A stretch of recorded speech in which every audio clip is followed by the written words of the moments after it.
Welcome in. It is the Isaiah Thomas Show, and it's something that, look, I think we need to talk about this, Isaiah, as we get into this. This is something that you and I have been talking about really since this got all announced with NIL, with everything that's going on there. And, I know a lot of guys were really quick to get in on it, and I don't know. I mean, first off, give me your thoughts. I mean, we've talked about this, but for one thing, I want everyone out there to know that Isaiah has been about as patient as you possibly can be as a human being, putting up with me and all my technology crap and all of that stuff. So I really appreciate it. And you haven't really been stressed about this stuff. And maybe that's your personality. It didn't seem that way to me, but here we are 4 games into the season, and you're starting your first NIL deal.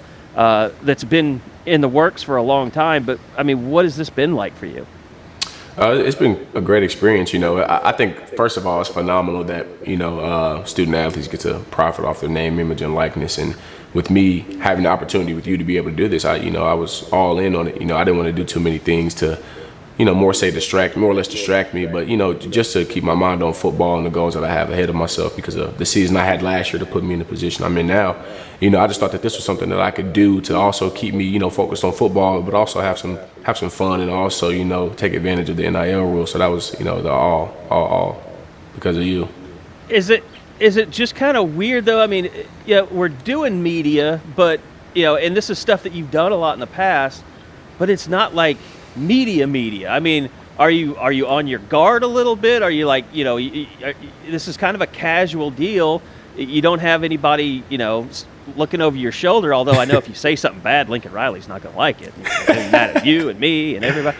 So, but I mean, it's kind of a strange deal to me. Like, it's cool because I can sit here and talk to you, and it's not, even though we're doing a Zoom, this is not really Zoom, and I don't have to wait to be called on to talk to you about things. I mean, it's kind of like an old school way of talking to each other, athletes and media. No, yeah, I think it's fun. I think it's pretty cool. Like you said, I don't have somebody looking over my shoulder making sure, to tell me what to say and what not to say. But also I can just, come here, have fun, relax, chill, talk about anything, life, football, anything outside of that in the realm of, my own environment. So it's pretty cool. It's different, but it's fun, and I'm looking forward to it, man. I'm ready to have some fun. Yeah, and I think, just looking behind you at those jerseys, that's kind of a story in of itself. Just all the stuff that we had.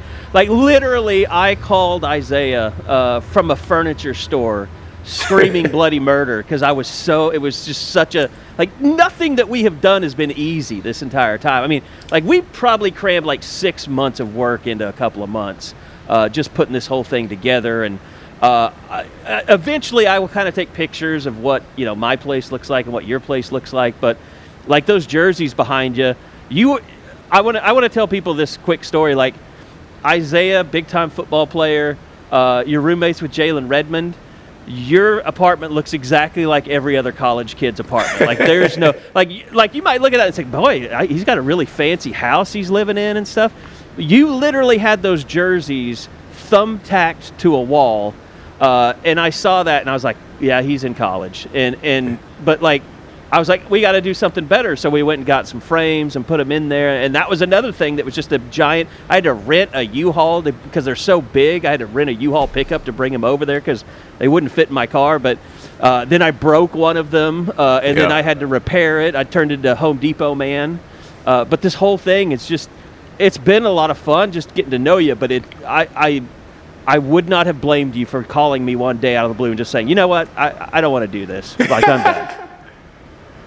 No, it was definitely a work in progress. It was fun though, to, like you said, be around you, get to know you more, but also, putting this stuff together because I know in the long run it'll be all worth it. I'm a people person, so it was a no-brainer to me to do this. Talk about myself, about my life, and the progress that it took to get to where we are now. And like I always say, adversity, defines true character. And we were going through all this adversity, getting this stuff together. It just showed me the type of person you really are, and I got to show you who I really am. So it was a fun process.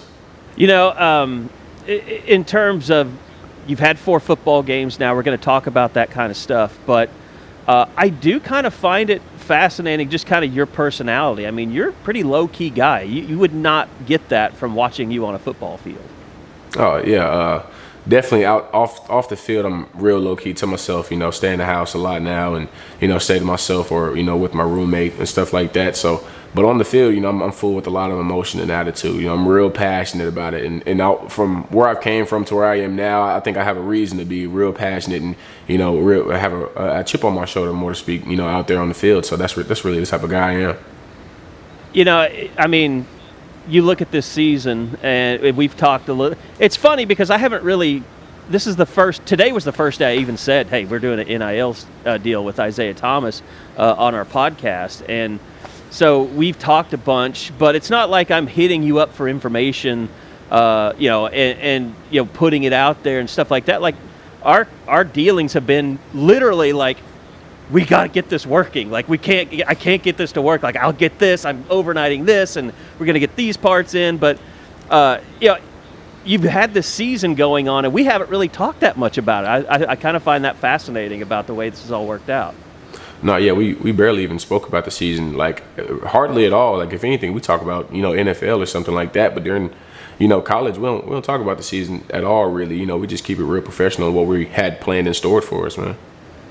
And everybody just unsubscribe to the YouTube show now because they don't expect any football. So sorry, it's not a football podcast. I don't know what to tell you.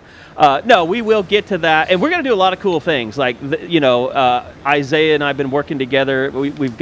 We're getting ready to open up Sooner Scoop Studios on Campus Corner.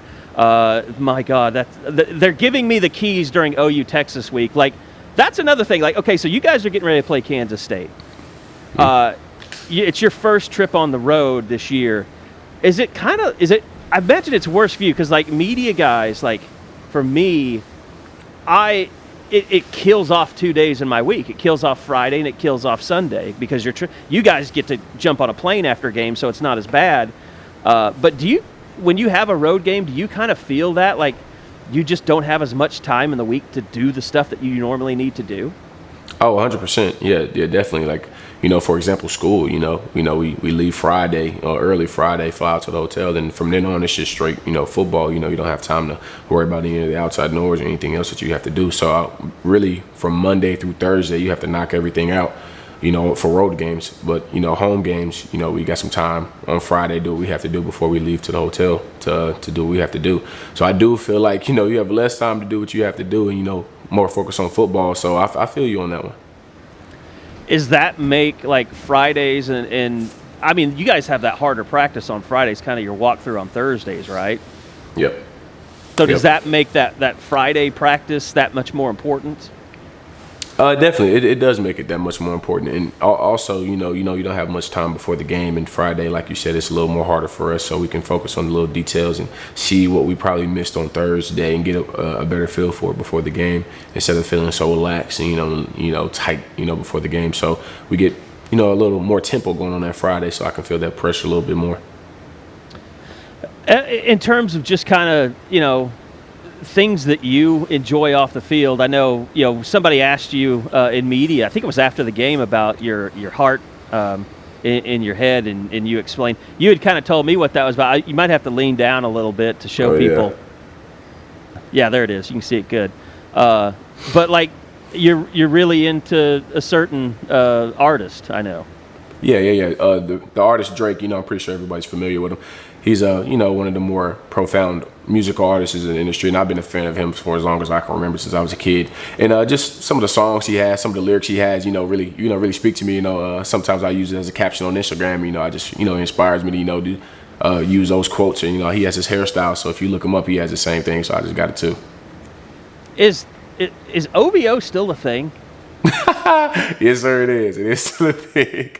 See, the only reason that I was even exposed to it was because of Johnny Manziel, back in the day. Like, and then I didn't know if Johnny Manziel kicked or killed OVO or not. So that no, not at all. I wasn't sure.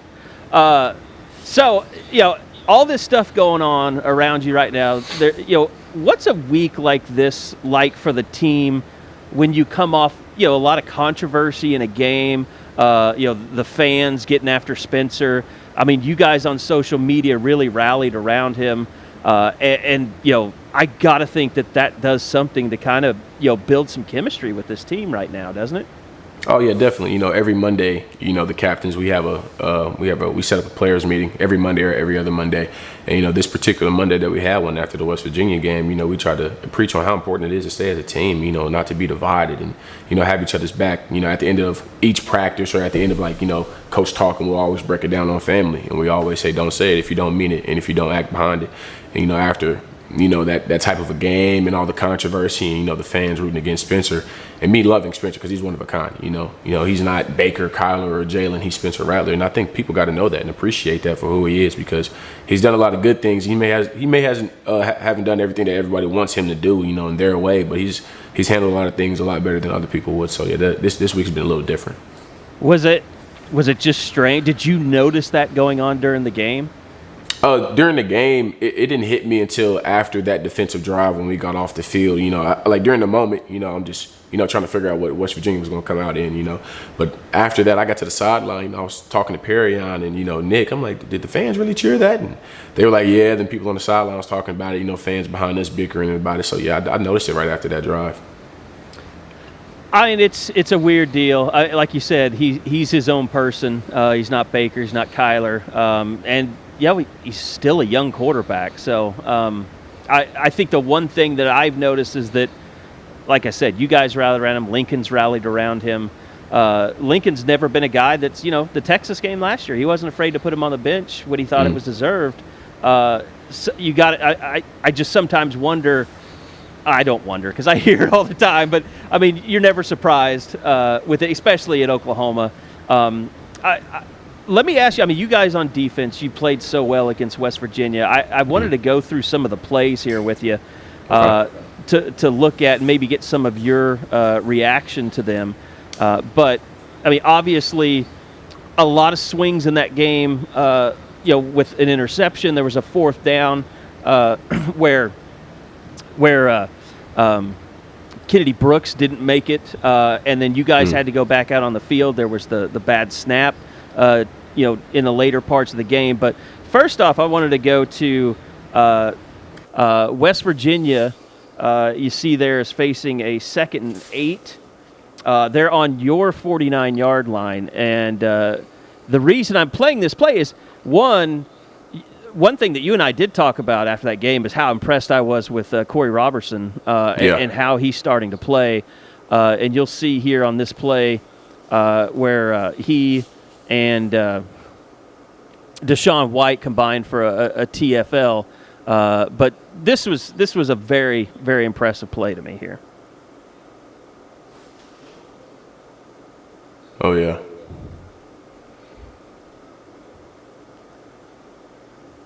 No, yeah, Corey's really coming into himself, man. I can definitely, I don't want to say compare him to me, but how early in your career, such as myself, when I didn't have very much success, then as the years went on, I started to get a little more success here and there. Then, we harped on this week how they're a big screen team. And, Corey was aware of that with the movement or the stunt that he ran on that play. And it opened up for him, and he made the most of it. It's fun to see, players who didn't have the most success or all the hype early in their career coming and making plays like him. Okay, so the reason I wanted to celebrate Corey Robertson a little bit, but also that play was the end of the first quarter. And I'm going to give it up to our man, Eddie Radosevich, because on this next play, he stayed with the guy that he knew was our NIL guy in Isaiah Thomas. I wanted to highlight how Corey Robertson was playing better. Is it Roberson or Robertson? Because of Andre Roberson, I screw up every Roberson or Roberson that's ever been made. It's Roberson. It's Roberson. See, okay, thank you. So anyway, here it is.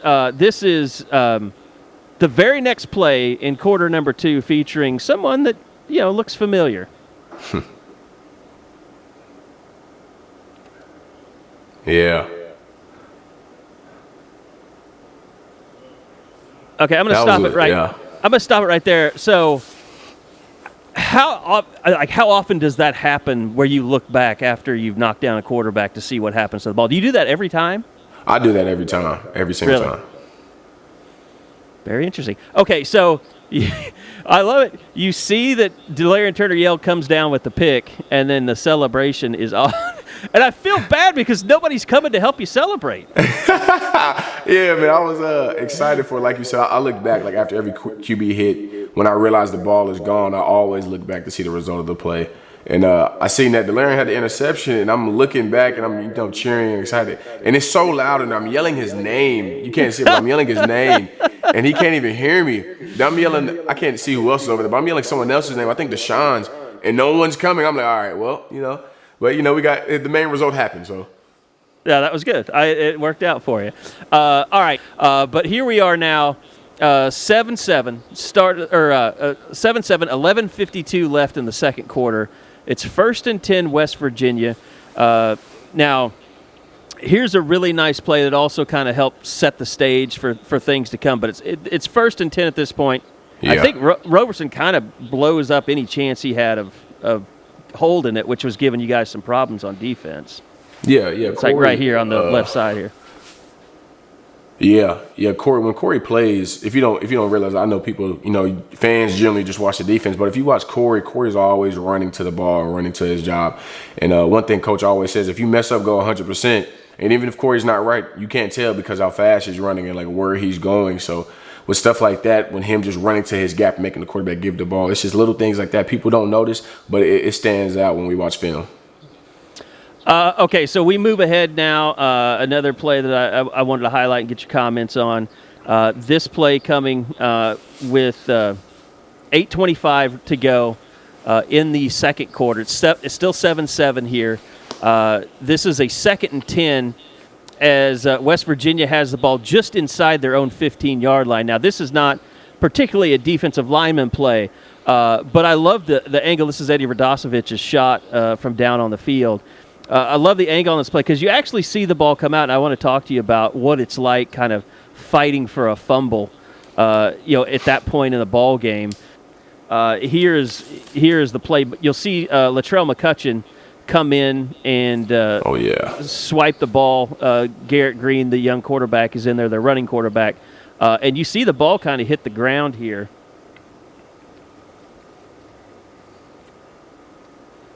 Oh, yeah, that's beautiful. Man, Latrell, man, he's a ball hawk, man. Like whether it's in the air or somebody's carrying it. I know we do takeaway drills, and he takes it very seriously. But yeah, you see, I saw the TV copy, and he really went in there and ripped after it. You can see him right there on the side, and Isaiah Coe probably doesn't really know what's going on at this point. But then all of a sudden, boom, there's a football. Mm-hmm. Like your eyes just get so big, you're just like.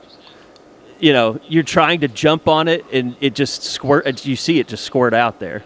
No, that's a difficult play to make, I would imagine. No, yeah, that happens because I know. Luckily, last year I was fortunate enough to recover a couple fumbles, and I know in that moment when you see that ball on the ground, it almost catches you by surprise. You see it like oh my God, like it's there, and especially being on defense, you don't get the ball, so you're just like oh my God, like it's my chance to get it. So I know in that position, Isaiah Coe was probably not pretty sure what was going on, and probably surprised by the ball in that situation. I would say so. I mean. That's got to be bizarre, being in a pile of humanity like that, and then all of a sudden you see a ball just sitting there. Like, oh, it's a free football. That's got to be weird. Okay, now let's move ahead. Now we go to the third quarter. It's 10-10 at this point. So, of course, West Virginia went into the halftime with a field goal to make it 10-7.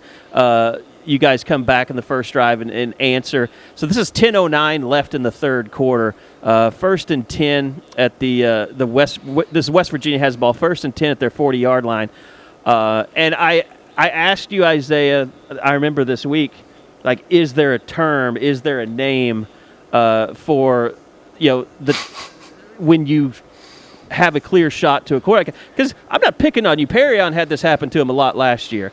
Yeah. But you've had some pretty clean shots at the quarterback this year, and just I think Tulane, Adrian Martinez got away from you one time. Nebraska, yeah. Of course, total stud as a runner. But Jarrett Dagey drops back to pass. Oh my God. Man, yeah, like you said, man, I probably missed about 4 sacks this year. Actually, today in the film, coaches, I mean Monday after the game, we were watching film. Coach told me I should be leading the country in sacks because I think I missed at least 4 total this year. And just on this one, you know, I beat the guy with a power rush and countered inside. It was open the whole night. And when I got there, I seen the guard working back on me, and I'm just like, let me try to avoid him and get the QB. And I just missed the whole QB, and I'm like, dang, like not again. I think I'm going to call this the missed out on your Dodge Ram sponsorship. Maybe you wanted a challenger or whatever, but yeah, your NIL deal just fell through. I'm sorry to.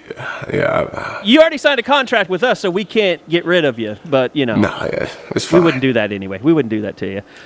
Okay, moving on. Just a couple more here. This one comes once again. Tied 10-10, 6:15 remaining in the third quarter. This is West Virginia's second and goal from the 6-yard line, and they put Garrett Green back into the game as a running quarterback. But 10-10 here, 6:15, and some really good play from Key Lawrence and Brian Asamoah on this play. Okay.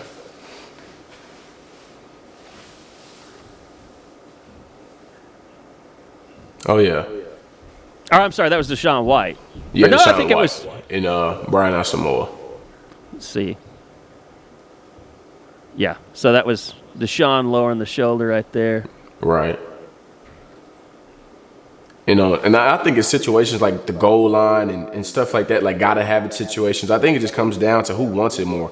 I know Coach Grinch always preaches commit, like commit to your job. Like I look at it as being decisive in your decisions. Like don't be hesitant, because you can miss it out on it just like that. So situations like that, when it's time to man up, I think it's just about who wants it more.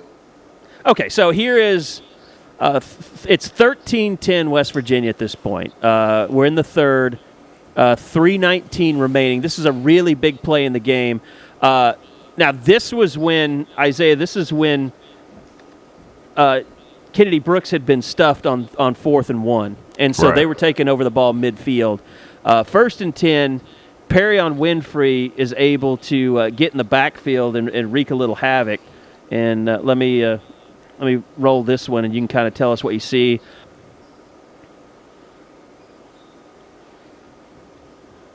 Yeah, that's beautiful. I mean, just the fight to get at the legs. I mean, look how far away Perrion was when he went down on his knees and how far he had to leap to get there.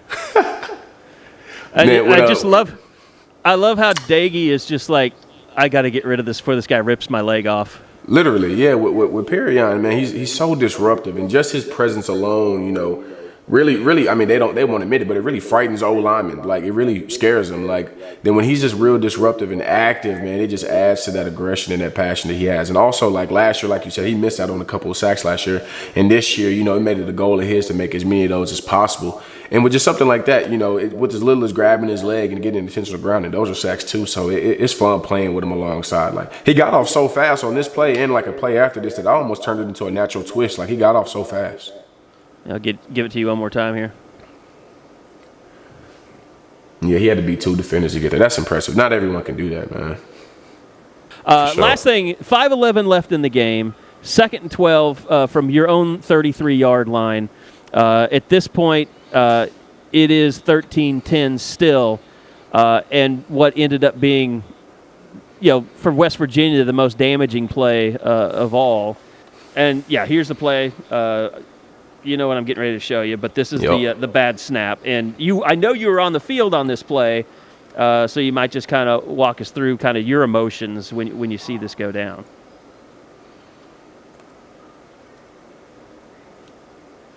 Yeah, in the middle of that play, obviously I'm thinking about my job, what I got to do to do it to the best of my ability. But after that ball is snapped and goes 10, 15, 20 yards down the field the opposite way, all that goes out the window. Now, at this point, you're just trying to go get the ball. And as you can see, Nick is, screaming down there trying to recover it. And I just know that in this situation, nothing but something good can come out of it for us in our situation. Either he's going to fall on it like he did, Nick's going to pick it up, or, something like that's going to happen. And it just shrinks the playbook for their offense and opens it up for our defense to cut it loose. Well, I'm sure. I mean, isn't there kind of a part of you too that thinks like, okay, wait a minute, we got to make sure that we're kind of corralling him so he can't just run around the edge, pick it up, and get outside the tackle box and throw it out of bounds. Oh yeah. That too. We try to keep him with like me and Nick are the edge on that play, so we try to keep him inside of us, more so inside the tackle box, obviously, so we can get that intentional grounding if he were to try to throw it out of bounds or so like that. But yeah, like you said, corral him to make sure he doesn't get it off if he were to pick it up and try to throw it, and if not, just get on him to where he does pick it up and tackle him as soon as he gets it. What's it been like just getting out there, with a bunch of guys that everybody talks about. Guys making the jump. I mean, you guys as a defensive line, you've made a jump. Has it been kind of what's expected, or has it been surprising, or do you look at it as you can still do better? No, I definitely look at it as we can still do better because I know where we came from. I mean, particularly the years I was here early in my career and where we are now, that we put the standard and the bar up so high that we always see that we can do better. Like if we were performing at this level years ago, it would have been just fine. And anything short of that, we probably would have tolerated it. But anything short of what we do now is unacceptable because, Grinch upholds us to that standard. But it's given us a lot of success. So we don't complain or cry about it at all. Especially if we got goals, we can't complain about it. Man, I really enjoyed it. I should explain to people kind of what we did today is what we've been planning on kind of doing for post-game stuff that'll come out, late Sunday, Mondays. Mm-hmm. The deal that we kind of struck is that Isaiah will do 2 interviews with us a week. We're definitely going to have one of those being the Isaiah Thomas Show on YouTube, and you can go to the Sooner Scoop YouTube channel to get that. And we'll certainly send out links. Follow us on Twitter, Instagram. Just look up Sooner Scoop. We might pay Isaiah a little bit more money to promote it. I don't know. I mean, we can talk about that later. But no, I mean, you're going to be able to find it. There's all kinds of stuff that we might also try as we go along with this. Who knows?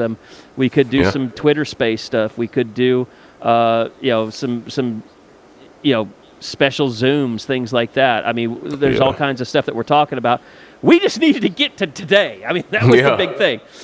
We've thought we were going to do something for about 2 weeks now, and just we always needed to buy something else to make it work the way we needed to make it work. So, man, I can't thank you enough, Isaiah, for being a part of this, and I look forward to this growing and getting bigger and seeing where we go. And I can't wait for people to get to know you a little bit better because I know, that's kind of part of this thing. It's just like kind of what happened with Spencer. It's like you don't, I wish that people got to know people more on a personal level than they do because, you guys are just more than your success on the field. You're more than just a football player.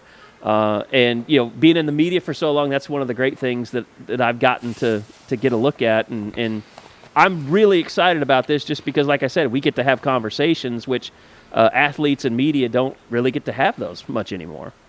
No, yeah, I agree, and I'm stoked about what we got going. And like you said, we just had to get today started. We had to get today out the way, so we got a lot of other fun things in store. A lot of new ideas that we're going to do, and I can't wait for you guys to get to know me more. And, as long as like other players, if we get the chance to, possibly have someone else on here. So, like you said, we're more than just athletes and the success that we have on the field. I'm a fun guy, but we'll get into some more of that, later on in the other episodes.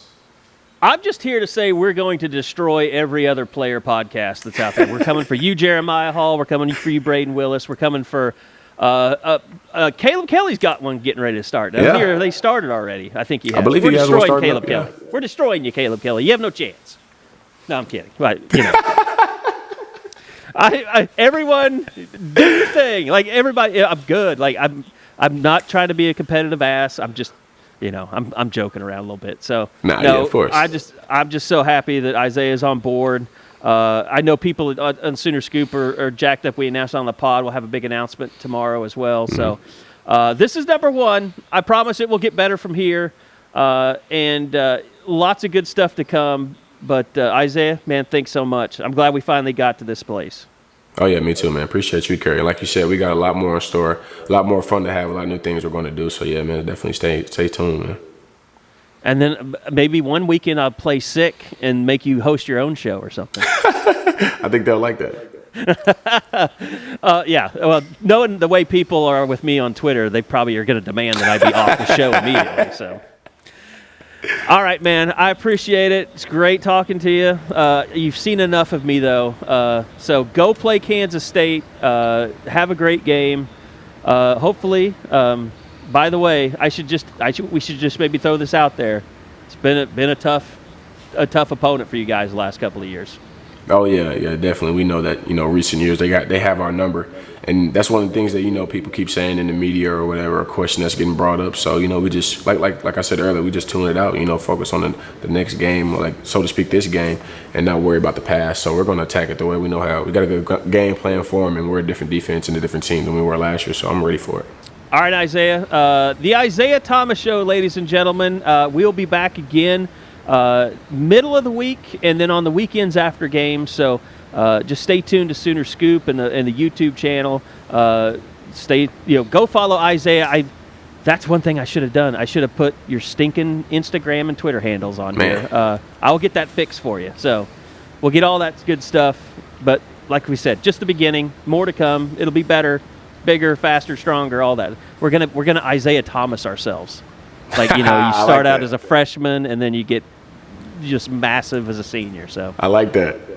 All right, man. It's great talking to you. We'll talk to you again soon after the Kansas State game, and look forward to. I'm headed down to Manhattan as well, so looking forward to seeing you guys put one on. Thank you, Kerry. It's been a pleasure.